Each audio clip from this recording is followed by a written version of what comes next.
Today we will be learning from two people on the subject of PC building. First up is Eugene. With a charming smile and a good work ethic, he excels in life and is very happy. Next up is Sam. With his ugly features and his lazy disposition, he messes up everything he does. Now watch closely and you might just learn something. Hiya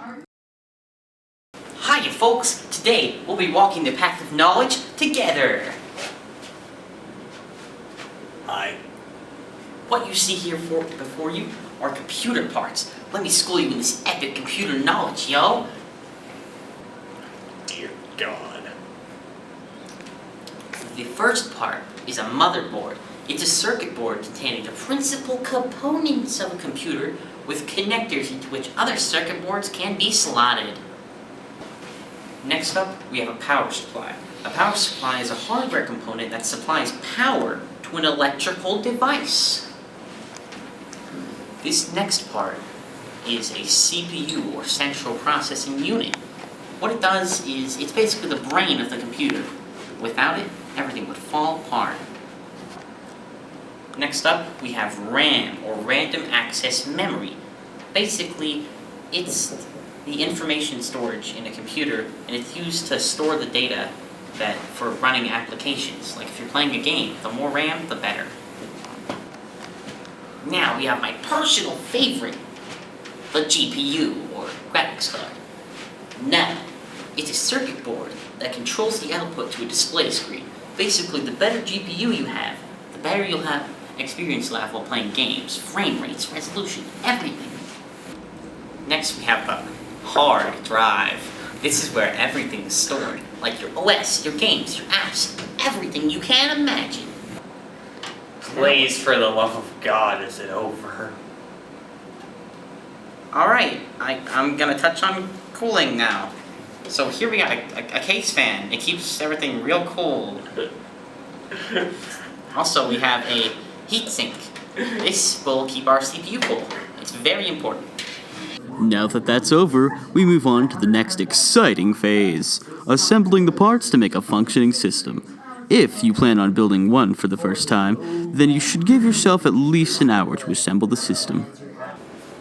Alright, next we need to attach the mounting system for our CPU cooler. So, line it up with all the holes on the motherboard. And we can attach it here and line up all the screws with the holes. And now, in star formation, you're going to screw it right in.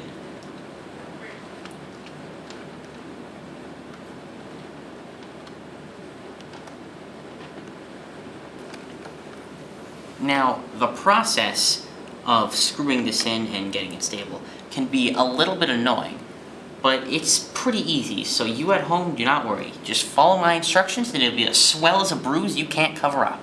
Yeah. Wait, what? Alright, now it's time to put the CPU into its socket. So, what you'll see here is a little arrow indicator on the CPU itself and on the socket of the motherboard. So, we line that up and place it in there. It'll just fall right in, and then we can push down this lever and secure it. Now, it's important to note that when you get a CPU and a motherboard, make sure they're both the same format. So this one's an FM2, so it only accepts FM2 CPUs. Some things just don't belong together. Next up is RAM. This is DDR3 in this instance, and we insert them into this slot here. Now, when inserting RAM, it's important to be firm, but not apply too much pressure. Otherwise, everything will collapse around you. It's a very easy mistake to avoid, yet so many people seem to make it. That's crazy, huh? Alright, next we have the CPU cooler. It's a heatsink in this case.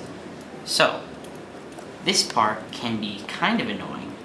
You have to, first I'd recommend plugging it in. Just find the appropriate port. It'll be labeled CPU fan. Plug that baby in. Now, you place it on top of the CPU and secure this. Make sure you do this or else it won't be stable and stability is the key. Alright, now we're gonna put in the graphics card. So, what you gotta do here, you basically plug it in the PCI Express slot, and you have to align the outer end here with these holes right here. The little curves you can see. Can be a little bit hard depending on your motherboard. I have a few things in the way over here. Looks like we got it. And now just press kind of gently, but with a little bit of force. And it should automatically lock. And there we go. Alright, so here we have a 1 terabyte hard drive. So we're going to go ahead and put this in this slot right here. So, make sure your ports are facing outwards.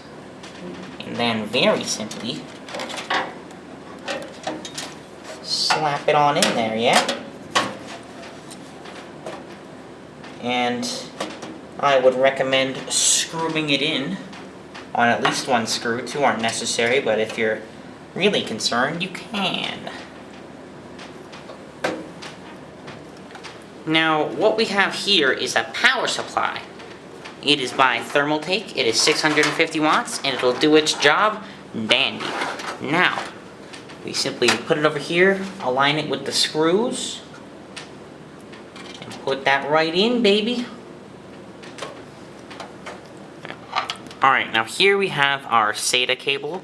In this case, it's just going to go into this hard drive here, and then the other end will go into the motherboard, into the SATA ports. Now, these wires over here are all non-essential to the build right now. They're mainly for lights and other things like that. And we are short on time. And it's motherboard specific, so you'll have to look up the stuff for yourself. Now, right here we have the power for the motherboard. This is a power supply wire. We just slap that gosh darn thing right in there. Bam. And now, another thing for the hard drive. Gotta find, any one of these wires will do. One that looks like this. And this will go into the hard drive as well. On that bottom slot right there. Now, there is a 2x2 power wire that will go in for the CPU power. And this one is a little bit tricky because it's under this fan over here for me. Yours might not be the same. Alright, now some people actually forget to do this, but what we do is we take our wire marked PCI, and that's the wire. It's often a 6-pin, but it can be a 4-pin, an 8-pin sometimes. So we plug it right in there. Bam. Alright, and now we have, that's pretty much it for the interior. There might be some build specific stuff that you have to plug in left, which we will do now off camera. Alright, now we can power on our system. Now we got everything plugged in, everything's going. We got our beautiful lights. And there you can see it's booting up. Look at that. Now, if you're building it for the first time, you'll need to install an OS. Just look up a video on that. There's a lot of them. We have the spinning circle, which means Windows is started. So yeah. Alright, now here we're at the Windows. We logged in, and it's all good. You got a working system. You play some epic Minecraft. You can do whatever you want, man. Like, it's your oyster, the world. Now, if it doesn't work, I would recommend crying, because you're in for a hell of a night. Have a good one. Well, that's all, folks. I hope you learned something, and good night.